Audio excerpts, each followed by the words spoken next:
I'm slow, right? Mentally. Oh my God, mentally, okay. I'm talking about I'm slow in the boxing ring, right? Mentally. I'm talking about the boxing ring, what you was talking about. I'm slow, right? Mentally. Okay, you're gonna see. I promise you're gonna see.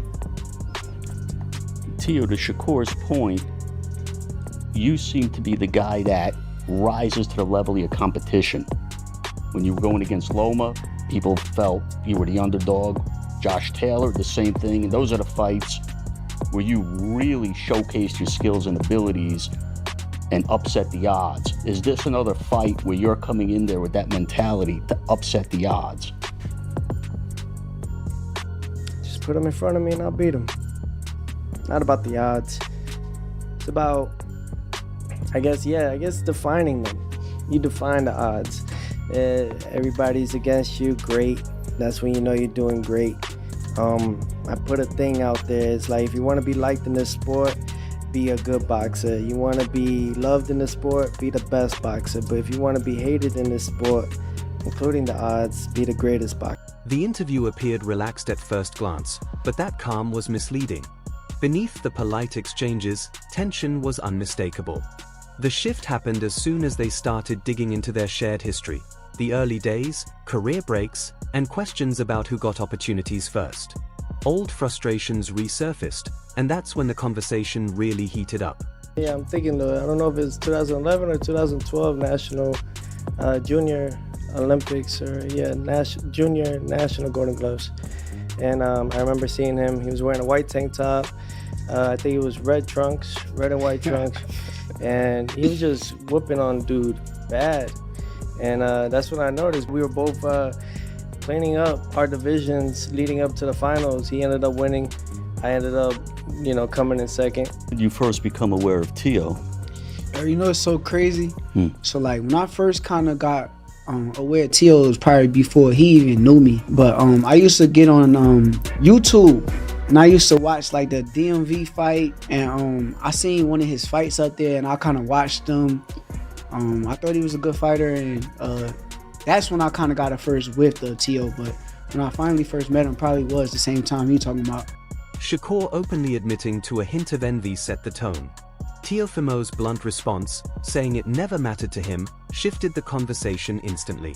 At that point, it stopped being about past fights and started sounding like unresolved pride and long-standing resentment.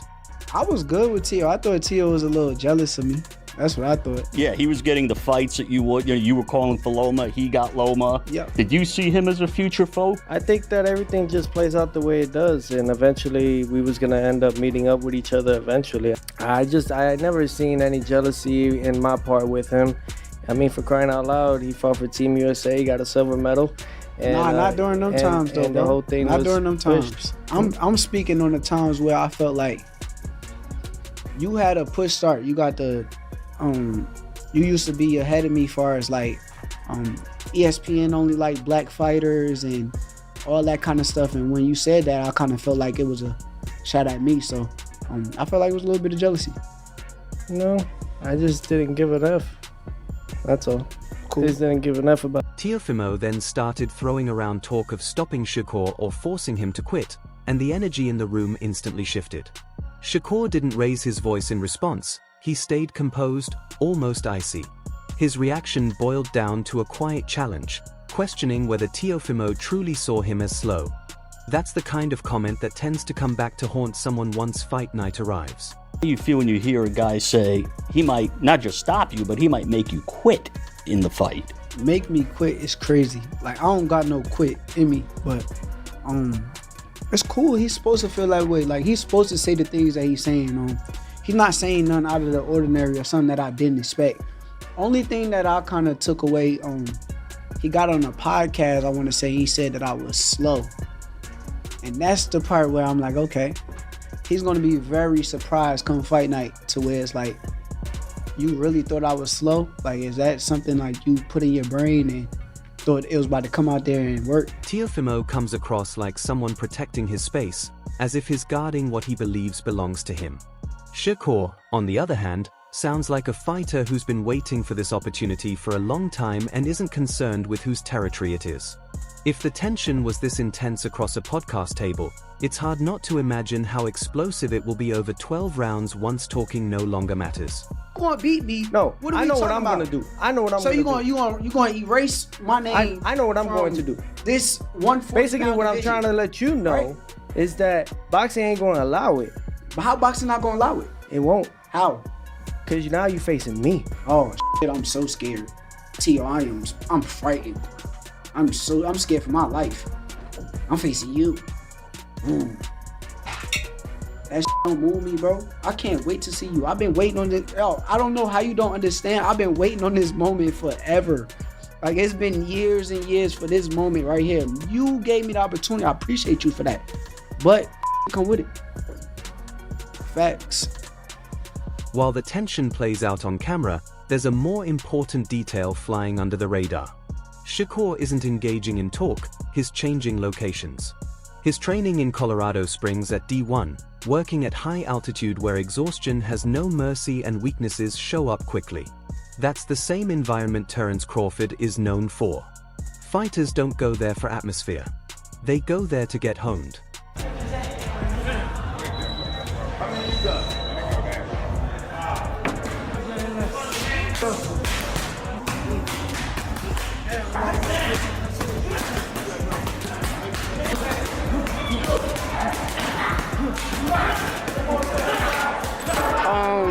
It's all fun and games, man. We just in here having fun, joking around and letting them get some experience. You know, when you boxing, you got to box in front of a lot of different people. So being that they in front of a lot of people right now, we kind of gassing it up, making it feel like it's an atmosphere of a fight. So I enjoy. This isn't about social media clips or grabbing headlines.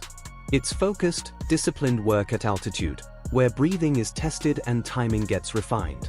When Shakur chooses a camp like that, it signals the kind of fight he's building toward, not reckless exchanges or emotional moments, but accuracy, stamina, and control deep into the later rounds. Yeah. They got it. That's good. I feel great. You know, sprints kind of be getting me right, you know, get my conditioning right. You know, sometimes in a fight could turn into a sprint, because it's like, start the pace fast as hell and then they can't keep up the pace, but the sprints will kind of get you in shape to where once you break down, sometimes you get a second win, then you get another win, then you get another win after that. So I did the sprints a lot in a Jamel Herring fight. That's why you seen me fight at a fast pace, and then once I slowed down I picked it back up and I had all the energy in the world to do it. So we locked in. That altitude training is designed so that when Teofimo is still relying on power and bursts, Shakur is staying composed and sharp. It turns patience into a tool and conditioning into quiet confidence. While Teofimo talks about control and dominance, Shakur is building advantages you can't hear in interviews, the kind that only appear when fatigue sets in and rounds start to drag.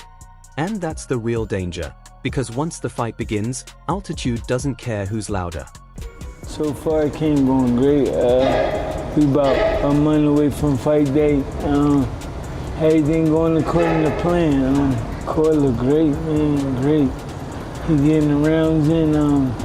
Everything going according to schedule. We coming for the victory.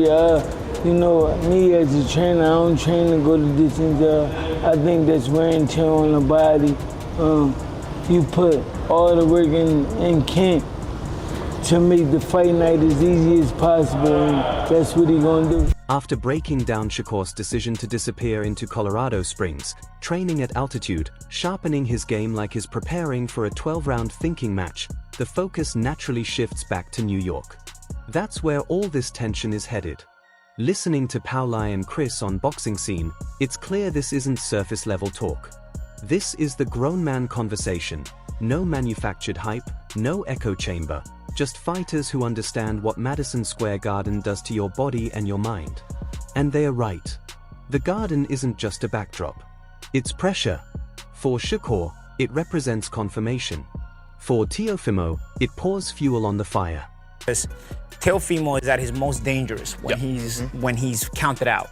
And this is going to be one of those fights where he's going to be counted out. Because Shakur is looked at by and large as the guy who can dominate boxing in this generation, right? If it's just a matter of him getting the opportunity. I myself have felt that he's the guy who could and should be dominating boxing if he gets the right matchups. But bro, this is one of the rare matchups, if not maybe the only matchup, where I feel like is a big threat here to Shakur. You can hear it in how people describe him. Doubt seems to fuel Teofimo. The more he's questioned, the more dangerous he becomes, like his confidence feeds off skepticism. We've seen this pattern before. When expectations are high and everything feels comfortable, he can lose focus. But when the pressure's on and the crowd is divided, that's when he sharpens up and starts pulling off moments that don't make sense on paper. Shakur operates on the opposite wavelength. He doesn't need disorder to thrive, he needs control. He's methodical, prepared, and calm. The type who's already locked in while everyone else is scrambling. That contrast is what makes this matchup feel different. And when Pauli says this could be one of the few real challenges Shakur has faced, that's not a slight, it's a fair assessment. Then they would all come undone only because of this reason. Teofimo Lopez, we've seen him at his best, but he typically brings out his best characteristics when his back is to the wall and he's counted out. And he's going to be counted out in this fight. By and large, people are going to side with Shakur in this fight to win the fight because he's the more consistent fighter, he's the more class fighter overall, and he's just so good. But Teofimo has a way, when you're so good and he knows you're so good and everybody feels like you're gonna beat him. Shakur may be the steadier, more reliable fighter, but Teofimo is the unpredictable one, the kind who can rise in ways that defy logic, disrupt timing, and throw off expectations. I also love how New York itself is treated as a character in this fight. It matters. Unlike Vegas, where everything feels controlled, MSG amplifies emotion. Every cheer, every jeer, and every roar lands differently. Teofimo can feed off that energy, turning it into momentum. Shakur, by contrast, tunes it out and focuses on the fundamentals. Two fighters, same ring, completely different approaches, and that makes the discussion about odds all the more fascinating. Can't boast as he was not good. He did not. It was not a good night. Oh, like a street fight. Yeah, it was shots. And I think I was a guest on that on the call for that show, and I said I got one guy fighting with ego and I got one guy fighting with discipline, and that's what it was, because he just went out there and was just trying to knock him out from round one, and it was not working out well. Now, is he going to do that against Shakur? Absolutely not. But also, we've seen him struggle with guys like Jermaine Ortiz. We've seen him struggle with who was the Canadian guy who I mean, not that he struggled, but he failed to really impress. Sandor Martin, another one. On paper, Shakur has the advantage: cleaner technique, smarter strategy, and more consistency. But boxing isn't decided on paper. It's decided in fleeting moments, and Teofimo thrives in those flashes. That's what makes this fight compelling. It's not just about belts or rankings, it's a clash between discipline and unpredictability. When seasoned fighters say, "I wouldn't bet on this," it's not hesitation, it's acknowledgement of how volatile greatness can be. This isn't a calculated matchup. It's a genuine test, and that's why every fan is glued to it. Pulled out Josh Taylor, a weight class below, and years out, said I could beat that guy. He called out Jaron Ennis. Obviously, he didn't fight Jaron, but when him and his father put their heads together and they see something in a guy and they end up picking a fight like this that's dangerous where he's the underdog, watch out. Right after Pauli and Chris broke down the whole discipline versus danger argument, the mood subtly changes when Buddy McGirt speaks. You can feel the room settle, the focus shift. Listening to him, it's clear this isn't hype, it's insight. No dramatic flourishes, no hot takes, just a veteran who's seen countless fighters under the lights saying, Shakur is different. What's striking is his simplicity. He doesn't debate speed, loudness, or ticket sales. He takes control. You can't rush Shakur. You can't bully him. You certainly can't rely on sheer power to create a miracle. For Teofimo, that means thinking 3 steps ahead of a fighter who operates like chess in the ring, a demanding task. Buddy describes Shakur like someone already halfway through the story while everyone else is still previewing the trailer. I mean, to me, they have two different styles. You know what I mean? And, Shakur just has a style that, to appreciate it, you got to be a real boxing person. Yeah, because, when I say athleticism, it's like explosiveness and twitch, but isn't Shakur with the timing and the distance, it's more subtle. Relaxed, you know what I mean? He can do whatever, he can take control at any time when he wants to. is it like more efficient? Like Teo will cross arm and use all these replays, then Shakur will just take a little half step back. That's it. Is that more It's all efficient? about control. It's all about control. How competitive a fight you think it's going to be? It's going to be a very good fight. I mean, it's a fight, and it's in the right place, New York. I've always said, I said years ago in an interview, if that fight happens, it's got to be in New York. Shakur smooth, but not in a flashy way. It's the kind of smooth that leaves you confused when nothing you try lands. That's what makes him dangerous. And when a trainer who's seen the best come and go calls him the top of the group, it's not hometown bias, it's a quiet acknowledgement that levels exist. What really stands out is how Buddy explains the path for an upset. He doesn't sugarcoat it. If Teofimo thinks he can turn this into a non-stop brawl, he's already behind. It's a tough truth fans don't like hearing. This isn't about toughness or highlight reels. It's about focus, patience, and staying mentally sharp for 12 rounds. That's grueling. Buddy isn't knocking Teofimo, he respects him enough to be honest. To beat Shakur, you need to operate on a level you've never reached before. Not like Wilder. Smarter. Definitely. Why is that? He's the best at that weight. No one's going to beat him at that weight. You know, he can go up to 47 and win a title. That's how good he is. I mean, And it's going to be a good fight. I'm glad it's finally happening. You know, a good fight in boxing where you got two very skilled fighters. And look, I love Teofimo. You know, I picked him to beat Lomachenko. You know what I mean? But I just think that Shakur's on another level. And how many fighters actually deliver under that kind of pressure? That's why Buddy's prediction carries so much weight. He isn't promising a knockout, he's pointing to control. Shakur dictates the rhythm of the fight, choosing when to push, when to pull back, and when to reset. Round after round, he manages tempo and confidence like clockwork. And when Buddy casually says Shakur impresses him more than anyone else, even the biggest stars, it's not disrespect, it's insight. This isn't a flashy prediction. It's a quiet warning.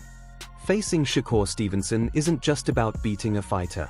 It's about going up against someone who's always a step ahead. As a kid, when he was an amateur, and I always tell him, kid, he's just special, man. He's special. What's Teo, if he can pull it, like if you were his trainer, what would be the game plan you think to try to pull off what would be an upset? You got to be double smart. You can't go in there and think you're going to bully him. You can't think you're going to go in there and palm him out. You got to be extra smart. When you put it all together, the picture becomes clear. This fight isn't about who shouted louder on a podcast or looked tougher in interviews. It's a battle of preparation versus unpredictability, discipline versus chaos, and methodical training versus emotional fuel. Shakur Stevenson moves quietly, refining timing, conditioning, and decisions, almost like every round is pre-planned. On the other side, Teofimo Lopez thrives under doubt, feeds on pressure, and can produce moments that defy logic when least expected.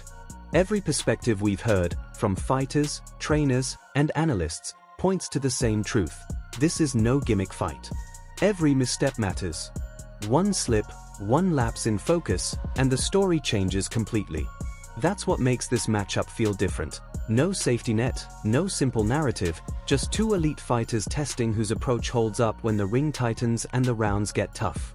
Score's on point, man. You got to be just as on point as he is. And that takes a different level of concentration. Unanimous decision then for Shakur? I don't know, man. I don't know, but I see him winning. I see Shakur winning, definitely. Who do you see impresses you just a little bit more? I know they're both excellent. Haney Shakur. or Shakur? I mean. Shakur. Now I want to hear from you. Who would you trust when the heat is on? Shakur's composed control or Teofimo's knack for turning doubt into explosive moments? Drop your thoughts in the comments, let's get into it. And don't forget to hit like, share, and subscribe to Boxing Headquarters. Catch you in the next breakdown.